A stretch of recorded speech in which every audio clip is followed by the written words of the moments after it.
Lovely. Good morning, everybody. Thank you for joining. What we're going to do today is we're going to be looking at a webinar for steam boiler water best practices and optimization of steam efficiency. This is a massive subject, so this really is just to give everybody a bit of a feel for what we're looking at for some of the things that we tend to come across fairly often. And again, as Jodie was saying about feedback, if there are any areas that you do want us to look at in a bit more detail, we can certainly sort of take those away and look to run something later on in the year. So if it's okay with everybody, I shall begin. So why does efficiency matter? Probably the biggest focus a lot of sites have at the moment is going to be financial. So we want to be making sure that we're running our systems efficiently. We're not wasting water, chemical, energy, and these things are all going to mount up. So over time, it can become extremely costly, even if it's not apparent immediately when you're looking at your boiler water systems. How you'll start to notice this, you might start to see increases in fuel consumption, higher chemical usage than you would have had previously, excess water loss if we haven't got very good control of our boiler water systems. And with all of these things, we're going to then increase the risk of failure and downtime. If you start to look at optimizing your water treatment, what you can then do is you're going to be lowering your operating costs. So by doing this, we should be then improving our reliability, reducing those, call outs, breakdowns, additional maintenance that always come at the most inopportune times. And we're also going to be reducing our environmental impact. At the moment, everyone's very focused on fuel, but water is a massive challenge as a resource. It's finite, so we need to ensure that we're being as mindful and efficient as possible when we're using water as well. So when we're looking at efficiency, we're looking at producing steam at the lowest total cost. So again, what we're looking at here is our fuel usage. We need to know what our fuel usage is to start off with. We might mention quite a lot about data as we go along. The more data we have, the more informed our decision making is, and the better placed we are to then make decisions about how to run our systems going forward. So yes, fuel usage, blowdown losses, what's controlled, what's uncontrolled, what we might be able to do to address those. Heat recovery. We do mention quite a lot about condensate return as an organisation, and it's a really important tool in allowing us to reuse this energy we've already put into the system. So the more efficient we can be with that, the better we are then going to be at making sure we're running our systems efficiently. Also, chemical usage is really important. We can look at the levels of chemicals that we have, but also things like making sure we're dosing into the right locations for optimum use of our products. So looking at where we're dosing, whether it's into the feed lines to the hot well, we need to be aware of why we're dosing, where we're dosing, and what the effects of that might be. So how do we measure all of these things? We look at our cycles of concentration, so how we're running our TDS levels in the boiler. TDS and conductivity are both used, so for this presentation they are pretty much interchangeable. So when I'm referring to TDS, I'm also referring to conductivity. We can look at percentage blowdown. We can calculate that when we know, how much steam we're raising, how our TDS levels are, and how frequently our blowdown is going to need to operate. Feed water temperature is pretty much critical when it comes to looking after these systems. The reason this is because the higher we can get our feed water temperature, the more oxygen we're going to drive out of our hot wells, and then that's going to allow us to use less chemistry going forward into our boiler system. And then again, what we've spoken about before as well is that condensate return rate. A lot of people aren't always aware of how much condensate they're having returned at the at the moment. It's a really useful thing to have determined. Once we've got that, you're better placed to see what efficiencies you can make going forward, how you can improve this, and what you might need to do going forwards. So where we start to lose our efficiencies Blow down. Yeah, we have to do this. We have to maintain the right chemical levels, alkalinity, pH levels in our boilers to reduce the chances of corrosion, of carryover into the boiler water system. But by blowing down, we're also going to be putting heat, water, and chemicals to drain. So, as with a lot of things when it comes to looking after our systems, it's about finding a balance where we're optimizing this as best we can without causing any other detrimental effects to the rest of the system. So if we end up with scale formation on our heat transfer surfaces, that's going to start to reduce our efficiency there as well. A rule of thumb often is we can be losing up to 10% energy or needing an extra 10% energy to raise steam for every millimetre of scale that we've got in our boiler system. So, these are things that we need to be very aware of going forward and trying to minimise that as much as possible. If we have low feed water temperatures, we're going to be increasing chemical demand, but also increasing fuel demand. The lower that temperature is, the higher, the more work the boiler then has to do to raise that water temperature up so we can get steam to then produce our product. Poor condensate return as well, we've mentioned. And if we start to get things like carryover and system contamination, that's going to end up with deposition within our steam systems. So again, we're going to start to see things like steam traps getting blocked. We're going to start to lose energy. If we're losing steam, we're losing energy. But the important part of all of this is that water plays a key part in controlling all of these different aspects. So if we have our effective water treatment, we're going to be working to prevent scale. So we're going to be maintaining those heat transfer surfaces as effectively as we can do. We're going to be preventing corrosion, which is then going to protect our assets and minimise those, corrosion, minimise any failures, tube failures, things like that, which would come up in an inspection. We're going to be controlling our TDS levels. So again, reducing those blowdown losses as best we can. And by doing all of this, we can then get some stability within the boiler system. So it becomes much more easy to control our boiler system if we've got good control of our TDS levels. It allows us to balance our chemistry much more easily, and then everything else starts to fall into place. So by doing this, we should get much more reliable operation and also reduce our total costs of operation. Water analysis is critical, and the guidance has always been to be testing our systems daily. So by testing daily, we're going to be capturing any out of specs quickly, and then we're going to be able to initiate any corrective actions as needed. So it's vital that we're testing. If we're not testing, if we haven't got that data, we can't control our systems. If you're not monitoring it, you can't maintain it properly. So this is going to help us identify if we've got excessive use of water, chemicals and fuel, and then what we might need to do about it. So what types of systems are we looking at here? The sort of traditional shell and tube boiler is what a lot of people think about when we're talking about boiler water treatment.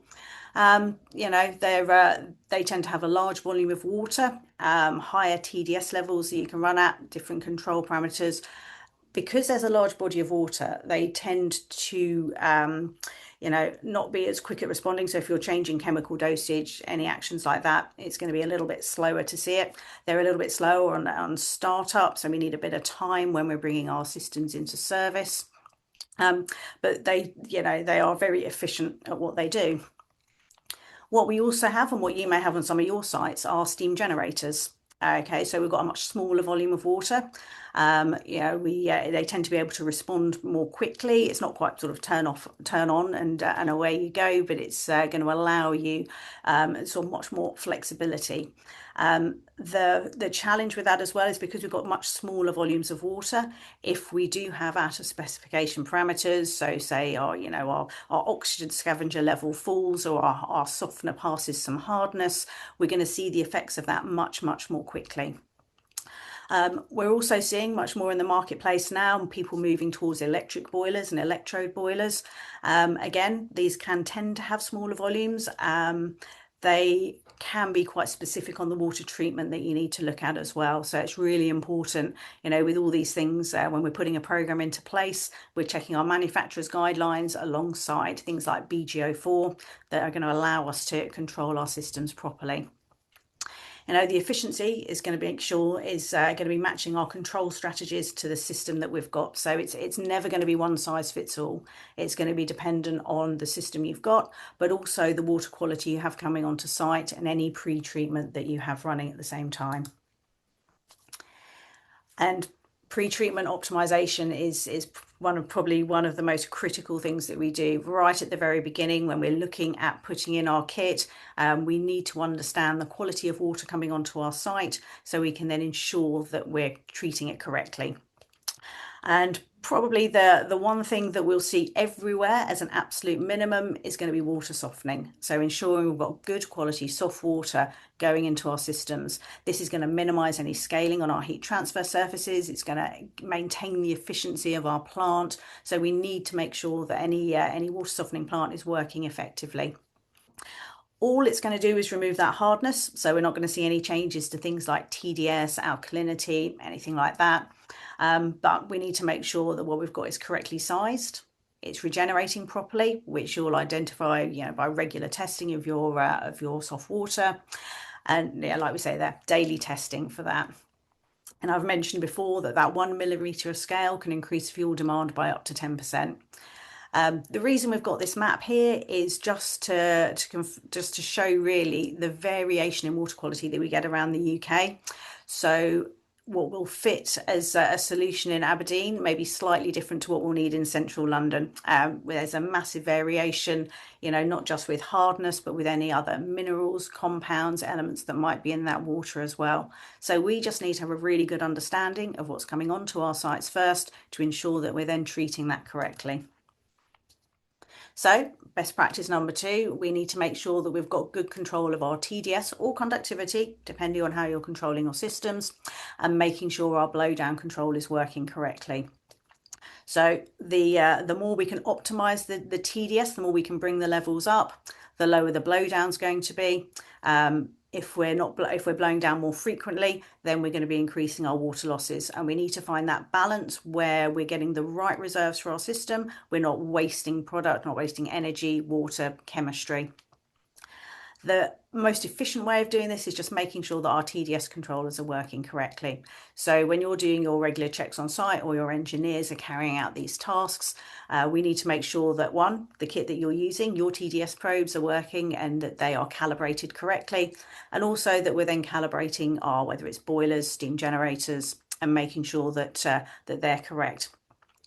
If it's reading incorrectly and we're blowing down too much, everything goes down the drain. So all of our levels are going to be low, and that's going to increase, and that's also going to include our chemical treatment reserves. So again, we need to make sure that we've got good control there to help us maintain those reserves to minimize the chance of corrosion and scaling, carryover, anything else like that we've mentioned earlier.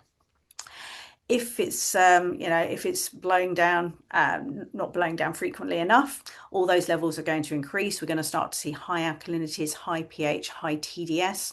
They're going to increase the chance of carryover into the boiler system. So if it's not a term you're familiar with, it's when you're carrying over water droplets from your boiler or steam generator into your steam system. And as we have solids in that water, because that's what we're controlling, we're going to start to see deposition around our steam and condensate systems. So getting that TDS control right is one of the cornerstones of ensuring that our boilers are going to be working correctly. And by doing this, we're going to reduce our water usage, we're going to reduce chemical loss, and we're going to reduce any heat loss. And we're going to allow our systems to work efficiently, with all of these parameters while still producing good quality steam. Feed water temperature. Again, we've got, these best practices here. So this is number 3 in our list. The feed water temperature is going to have a direct impact on your fuel usage. So, if we're unable to get good feed water temperatures, we're using more energy in the boiler or the steam generator to raise that steam. But also one of the most critical jobs that's happening in your hot well is that we're heating up our feed water temperature and we're allowing that to drive off dissolved gases. And the one that we tend to look at the most is going to be oxygen. Oxygen is the one that's going to lead to corrosion within our systems. So we need to ensure that we've got good control there. So, we need to ensure that we're getting this balance right. We've got the right reserves. We're driving that oxygen out. But we also don't want the temperature to get too high. If we start to get very high levels of high temperatures within our hot well, then we're going to start to run the risk of cavitation in our feed pumps. So again, we were talking about balance earlier. We need to ensure that we've got that good balance. We're getting that temperature as high as we can, driving out that oxygen, increasing those levels in our feed tank, but not so high that we're going to result in cavitation in the pump. So if we can optimize this is going to allow us to reduce those costs and be protecting our equipment as well. Chemical dosage. So number 4 in our list. So getting that correct balance is essential. This is how we can show that we're protecting our system as best we can.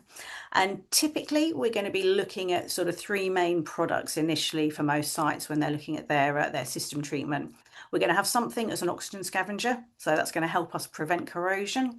We're going to have a sludge conditioner, so that's going to allow us to combine with any solids in the water and allow that to be removed by a blowdown. So that's going to be preventing any deposits in our boiler system. We're also going to have something to give us pH control. So what we want is pH levels to be within control parameters. So say within our feed tank, we were going to be wanting that between 8.5 and 9.5, unless there's copper in the system, and then that maximum is 9.2. And then in our boiler system, we'd be looking at between 10.5 and 12 typically, and in a steam generator between 10 and 11. Again, manufacturers' guidelines may help us here as well if we need to fine tune anything for site. But if we're looking at the BGO4 guidance, that's our starting point for looking at how we're going to control our systems. So we want to ensure that we're keeping these levels correct. We don't want to be overdosing, so that could lead to wasting chemical.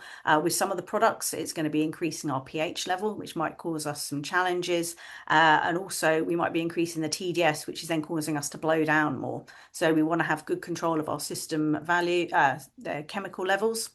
And so we need to be testing. We need to be testing regularly. And like we said before, we're looking at daily checks on our systems so that then we can help monitor these and allow us to get the right reserves that we need for protection without then overdosing. And also in the same respect, if we're underdosing, we're going to be reducing that protection. So we want to make sure that we're getting the right levels for the protection that we need and not exposing our system to risk.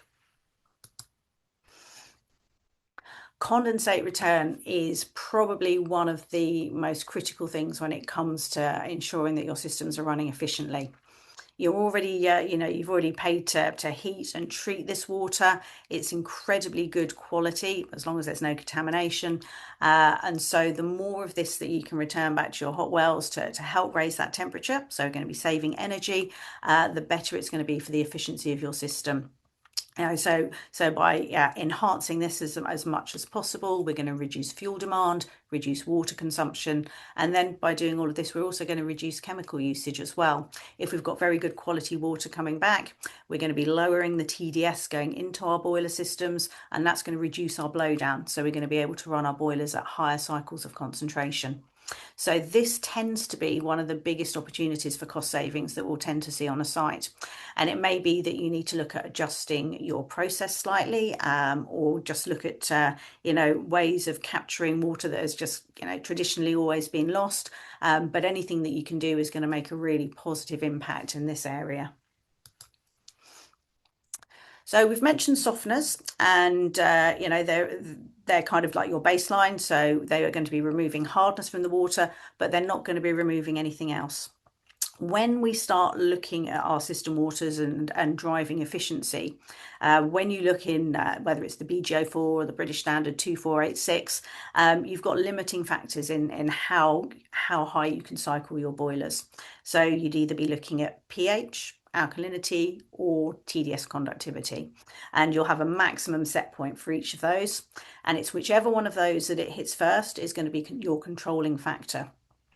What we tend to find, certainly in the southeast of England, is that we have very high alkalinities and very high TDS, which means we need to blow down our boilers more to control our levels within the boiler system. One of the most effective ways of managing that, and the one we see most often, is RO. So it's not going to be a magic wand that's going to fit for every location. That absolutely is not the case.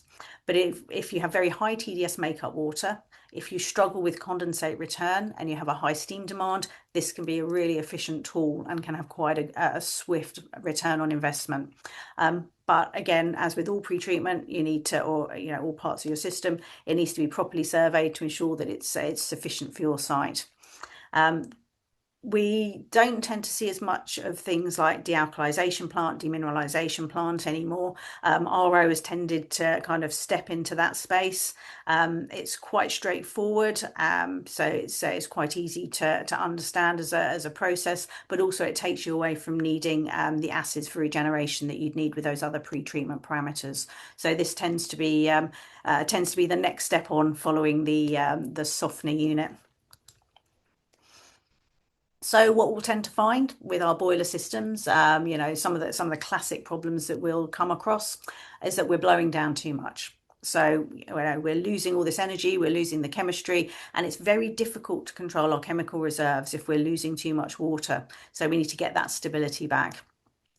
One of the biggest points that tends to come across when I talk to boiler inspectors is that scale is still one of the biggest problems that they come across when they're going around and doing their inspections also all over the country.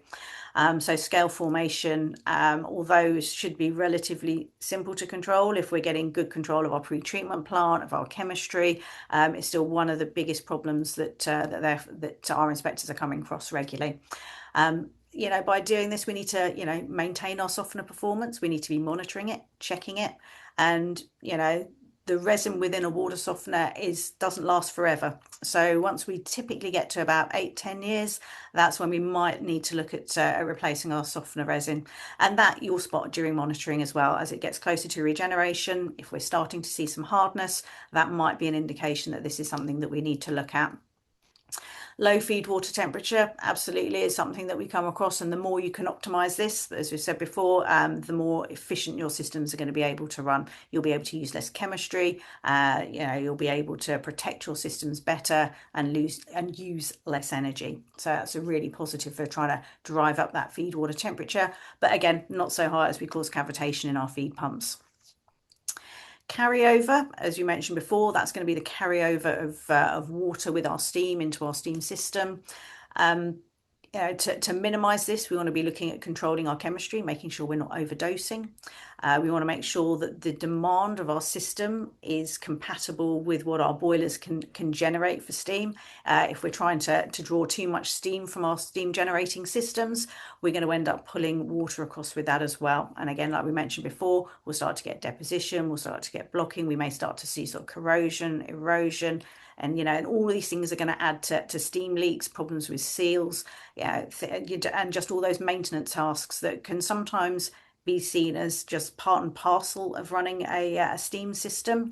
But the better control we can get in our boiler, the less carryover we get into the system, then the better place we are to maintain these and reduce the impact and the problems that we'll have there.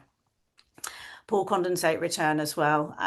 Again, like we mentioned, or I mentioned previously, a lot of sites don't have a very good idea of how much condensate they have returned at the moment. So if you can find out what your baseline is, and then you can see what you can do to improve on that. And, the more data you have, the better. If you're taking sort of gas meter readings from your boiler house and you start to make improvements here, you should be able to then identify very quickly what type of savings we're making based on our energy consumption. So by doing all of this, the one thing that we really need to do is making sure that we're monitoring our systems to allow us to then control them properly. We need daily testing. So we've got BG01 there, but absolutely in BG04 and the British standard 2486, it's very focused on being able to test your systems, understand what those results mean, and then carry out the required remedial actions. We want to make sure we're testing accurately and we've got the right test methods. So all of your, any test procedures you've got, any kit you've got, you should have correct test methods to go with that. And that will then allow you to understand what's going on in your system and make informed decisions about any actions you might need to take. The more data you've got, the more trending analysis you can do as well. So the more information you have, again, you can spot problems before, or you can spot things becoming out of spec before they become problems. So it will help you identify if you're starting to get a problem with, say, pre-treatment plant, with dosage, so all of these things you can be monitoring and then ensuring that they're being actioned correctly. And it says there at the bottom, you can't optimize what you're not measuring. So that's why all of this testing, all of this data is critical to give you the information you need to run your systems efficiently. And any data that you have, we tend to like an electronic system, but the first thing is to get the data and then to be able to interrogate it. Obviously, if we can upload it into our sort of e-log systems, or even an Excel spreadsheet, that's going to allow you to monitor and trend your analysis much more efficiently than a pile of paper sitting in a boiler house. It's going to allow you to, like we said before, find those issues quickly, allow you to adjust those control settings or dosage settings to ensure that we're running as efficiently as possible. And like it says, it just allows us to be more proactive in how we're managing our system. We're not waiting for something to fall over or to break. It's going to enable us to action things before that then happens. And if we're looking after our systems effectively, we're going to be reducing our overall system costs. So, that water, that chemical, that fuel, and, all of these things, nothing is getting cheaper at the moment. It's certainly with the current situation, fuel is a challenge with every industry. We've got, we're looking at the BFBi here, but I was at a conference yesterday for laundries, and they are having very similar challenges. The costs of, water going up, the cost of energy rising, and it all makes it more challenging in a competitive environment. So the more we can optimize these, the better control we have, we're going to be allowing us to reduce our usage here and make sure our systems are running effectively.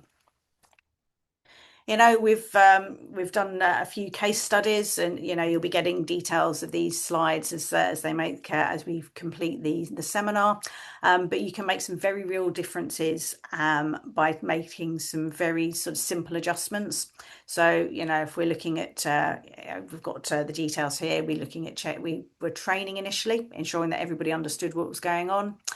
We improved that condensate recovery and hot well temperature. We got daily testing implemented, and we could make some really significant savings for this particular hospital site. So, these are all the sort of the big ticks that we're looking for at the moment. But it also allowed the boiler to be running at much better condition. So the better condition it's in, the more efficient it is, and the less maintenance and downtime you're then going to have as well. Compliance and guidelines, there's a lot of documentation that relates to steam systems. We're running at pressure, so we're going to be looking at the PSSR. We need to understand how to operate our plant and be trained properly to do so, which is going to fall under PURE.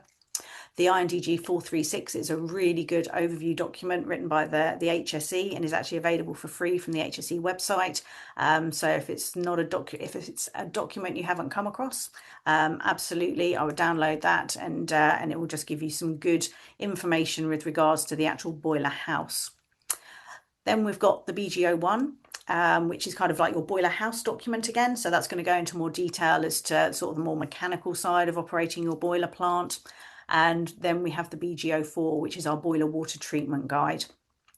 Both of these are available to download for free from the Combustion and Engineering Association website. So if you do not have copies of those, absolutely, I would say go and download those. They're a really good reference and a really good tool for you to use to ensure that we're running our systems correctly.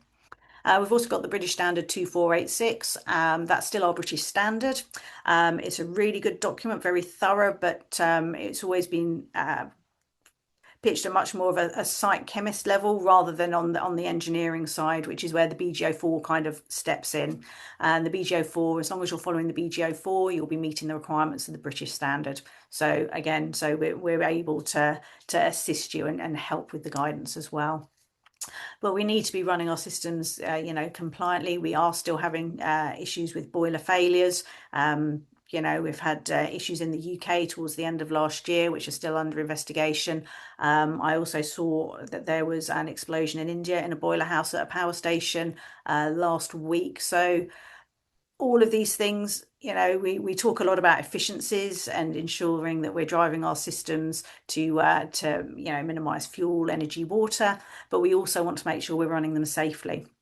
And we just want to make sure that everyone goes home at the end of the day in the same condition that they started. So it's really important that we are acknowledging that as well and working within the guidance within this compliance and best practice.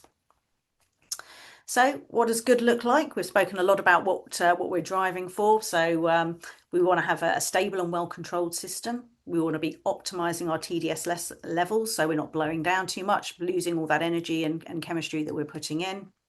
Minimizing any blowdown losses, so making sure that our controllers are calibrated correctly, that we haven't got any uncontrolled water losses, ensuring that we're keeping the systems as tight as we can. Maximizing that condensate return as long as it's good quality, and that's something again you'd need to be monitoring. And then consistently monitoring and maintaining this, making sure that we're doing this on a regular basis, daily, and then we can action things quickly should they go out of specification. So in summary, if we can pull all these different aspects together and we're optimizing our water treatment, we should be looking at lower operational costs, improved system efficiency, reduced risk of failure, and improving and working towards regulatory compliance, so keeping our systems and our people safe. So that brings me to the end of the presentation. I hope that all went smoothly. Like we said, we know it is a huge subject. So what we would like to do is when you fill in your feedback forms, and if there's any areas that you'd like us to explore in more detail for you, then absolutely, we would love to come back and help you out with that.